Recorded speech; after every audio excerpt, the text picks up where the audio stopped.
숏코너에 있는 프리차드는 윙으로 빠져나오는데 발이 느린 돈치치가 따라가지 못했고 프리차드에게 찬스가 생기자 킥아웃으로 공을 빼줍니다. 뒤늦게 따라온 돈치치를 제치고 프리차드가 2차 드라이브를 시도합니다. 이때 다른 선수들은 새롭게 자리를 잡습니다. 브라운은 오른쪽 코너로 위치해서 완전한 오픈 기회가 열리고 덩커 스팟에는 틸머니, 등을 보인 상대팀 빅맨을 피해 공을 받을 준비를 하고 3점슛과 드라이브가 모두 되는 테이텀과 화이트가 윙에 위치합니다. 그런데 프리차드는 무수한 기회를 놓치고 그 어려운 풀업 점퍼를 선택합니다.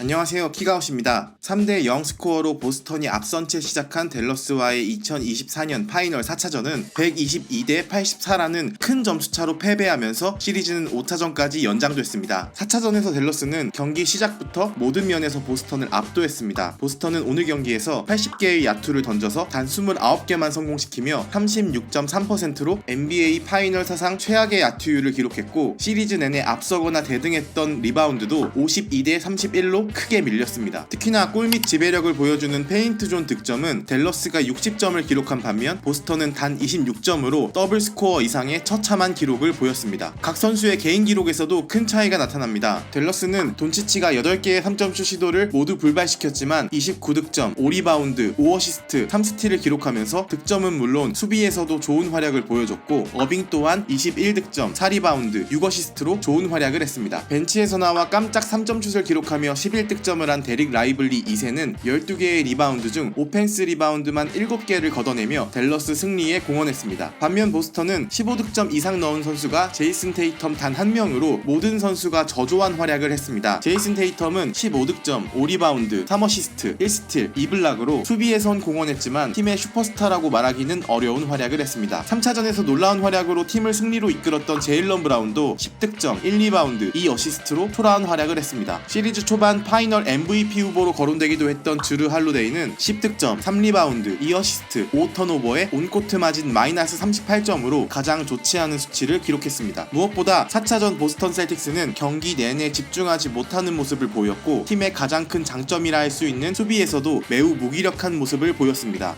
오늘은 클로즈아웃 게임에서 보스턴이 승리를 따내지 못해 시리즈가 5차전으로 확정된 시점에서 현지 웹진 반응은 어떤지 셀틱스 레딧과 셀틱스 블로그를 중심으로 살펴봅니다.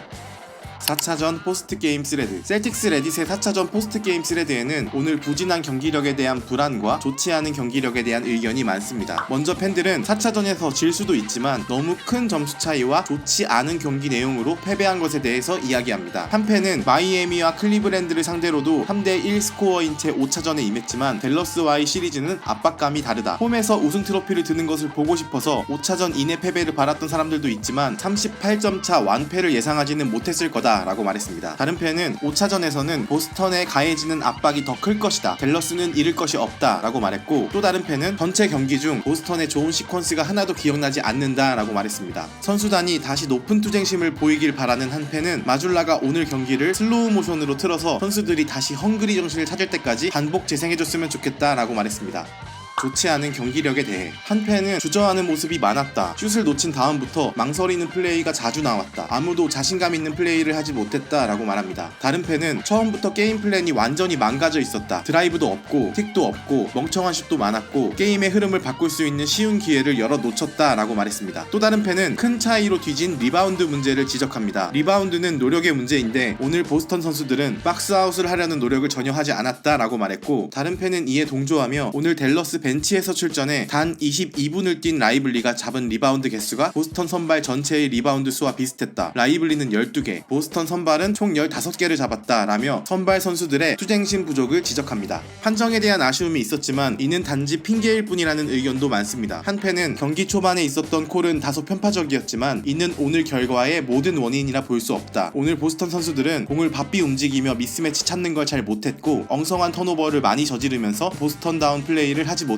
라고 말했습니다. 보스턴 선수단의 피로감에 대해서도 지적합니다. 한 팬은 오늘 경기력에 대해 선수단의 오만함을 지적하는 사람들이 많은데 내 눈에는 정신적인 피로가 보였다, 특히 화이트와 헐리데이가 정신적으로 많이 피로해 보였다, 선수단은 지난 3차전을 반드시 이겨야 하는 경기로 몰입했고 TD가든 홈에서 열린 1, 2차전에서도 반드시 이겨야만 했다, 앞에서 쏟은 정신적인 에너지가 너무 컸기 때문에 오늘 경기를 절대로 내줄 수 없는 댈러스가 몰아붙이는 에너지를 감당할 수 없는 것처럼 보였다 라고 말했습니다. 테이텀의 신경질적이고 감정적인 플레이에 대해서. 오늘 스포티비 개건 해설로 참여한 JYP가 경기 내내 테이텀의 신경질적인 태도를 지적했는데 셀틱스 레딧에도 같은 지적을 한 팬이 있습니다. 테이텀이 공격에 적극적이었던 것은 좋지만 일부 콜이 본인 뜻대로 되지 않자 3차전 돈치치처럼 불평을 시작했다. 그 때문인지 테이텀은 노력만 하면 딸 수 있는 쉬운 리바운드를 열어 놓쳤다. 5차전 반등을 기대하는 의견들. 최악의 경기를 펼친 것에 대해 팬들은 5차전에서는 선수단의 절치부심을 기대하는 의견도 많이 남겼습니다. 한 팬은 10연승을 하면 자만하기 쉽다. 올 시즌 최악의 경기를 보였으니 5차전은 반드시 승리할 것이다 라고 말했고, 다른 팬은 맞다, 우리 팀은 개똥같은 경기를 펼친 다음에는 항상 강한 모습으로 돌아온다 라고 말했습니다. 또 다른 팬은 컨퍼런스 결승과 파이널을 모두 수입한 팀이 없는 이유가 있다. 우린 시리즈를 앞서고 있고 5차전은 홈에서 치른다. 걱정할 필요 없다 라고 말했고, 이에 공감한 다른 팬은 맞는 말이다. 보스턴이 좋은 팀은 맞지만 역대 최고의 NBA 팀은 아니며 파이널에서 한두 경기 패할 수 있다. 하지만 4연패 당하지 않을 만큼 충분히 강한 팀이기도 하다 라고 말했습니다.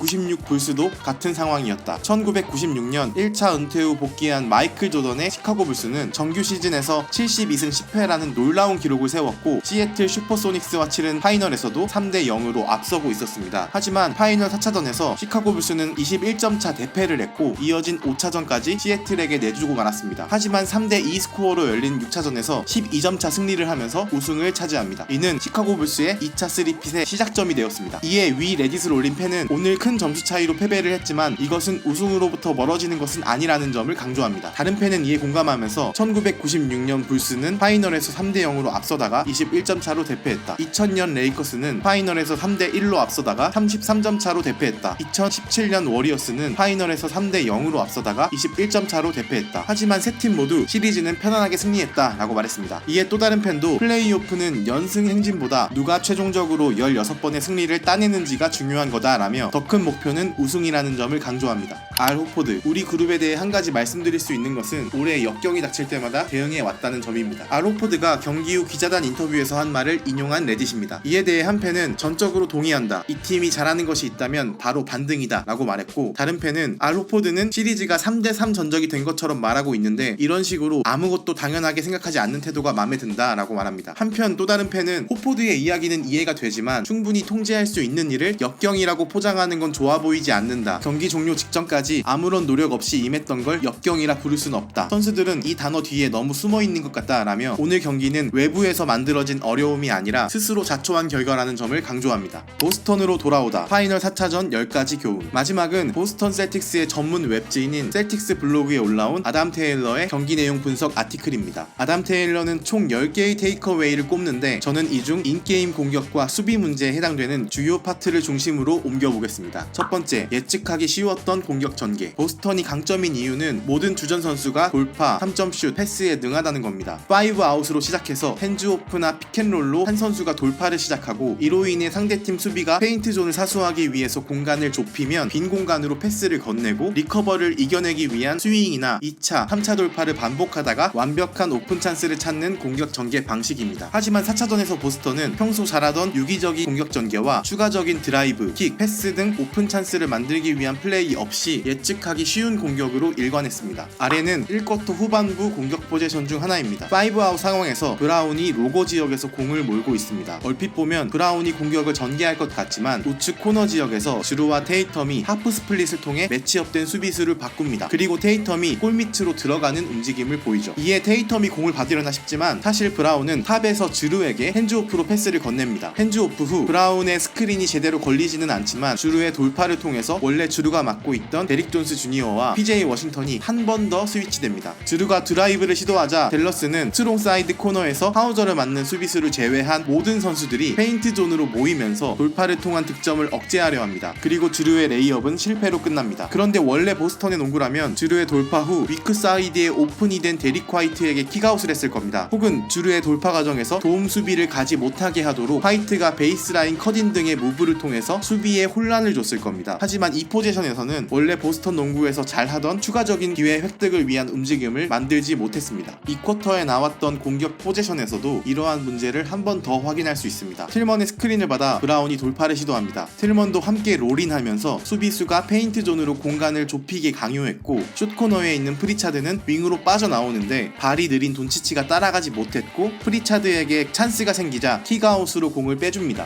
뒤늦게 따라온 돈치치를 제치고 프리차드가 2차 드라이브를 시도합니다. 이때 다른 선수들은 새롭게 자리를 잡습니다. 브라운은 오른쪽 코너로 위치해서 완전한 오픈 기회가 열리고, 덩커 스팟에는 틸먼이 등을 보인 상대팀 빅맨을 피해 공을 받을 준비를 하고, 3점슛과 드라이브가 모두 되는 테이텀과 화이트가 윙에 위치합니다. 그런데 프리차드는 무수한 기회를 놓치고 그 어려운 풀업 점퍼를 선택합니다. 아마도 샤클락에 쫓겨서 좋은 판단을 내리지 못한 것 같은데, 사실 이 정도 시간이면 브라운이나 틸먼에게만 빼줬어도 충분히 좋은 득점 기회를 만들 수 있었기 때문에 아쉬운 의사결정으로 보입니다. 그럼 좋은 공격 전개는 어떻게 하는 걸까요? 보스턴 홈에서 펼쳐진 2차전을 살펴봅니다. 브라운이 공을 몰고 1차 돌파를 시도합니다. 역시나 댈러스 선수단이 페인트 존을 좁히며 드라이브를 차단하려 하자 브라운은 오픈 찬스가 난 프리차드에게 킥아웃합니다. 프리차드가 공을 받자마자 2차 돌파를 시도하고 브라운과 주루를 막던 수비수들이 골밑으로 멀리 도움 수비를 나가면서 수비 진영이 완전히 무너집니다. 이후 프리차드는 코너의 주루에게 한 번 더 킥아웃을 하고, 주루는 3차 돌파를 통해 완전히 균열된 댈러스 수비수를 쉽게 뚫고 골밑 슛을 넣습니다. 서두르지 않고 추가적인 드라이브 앤 킥을 통해서 더 좋은 득점 찬스를 만드는 게 보스턴의 원래 공격 플랜인데, 4차전에서는 조급함으로 좋은 찬스를 만들지 못한 겁니다. 조급한 맘에 서두르면서 저지른 턴오버. 4차전은 댈러스가 경기 템포를 굉장히 빠르게 가져가려고 했습니다. 댈러스의 플레이 템포를 쫓던 보스턴은 조급한 맘에 서두르면서 어이없는 턴오버를 많이 저질렀습니다. 올 시즌 보스턴이 높은 오펜시브 레이팅을 기록하면서 수비뿐만 아니라 공격에서도 좋은 지표를 가진 배경에는 빠른 템포가 있지는 않았습니다. 오히려 보스턴은 공격을 서두르지 않으면서 2차, 3차 기회를 만들어서 득점을 하는데 능한 팀입니다. 그런데 오늘은 댈러스의 경기 흐름에 완전히 본인들 리듬을 뺏기면서 파이널에서는 나와선 안 될 패스 턴오버를 많이 저질렀습니다.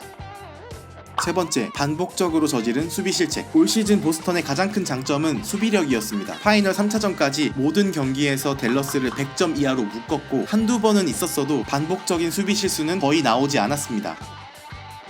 하지만 4차전에서는 댈러스에게 경기 템포, 체력, 분위기 등을 빼앗기면서 반복적인 수비 실수가 나왔습니다. 첫 번째 장면은 트랜지션 상황에서 어빙의 퀵3 이후 조시 그린의 풋백 덩크 장면입니다.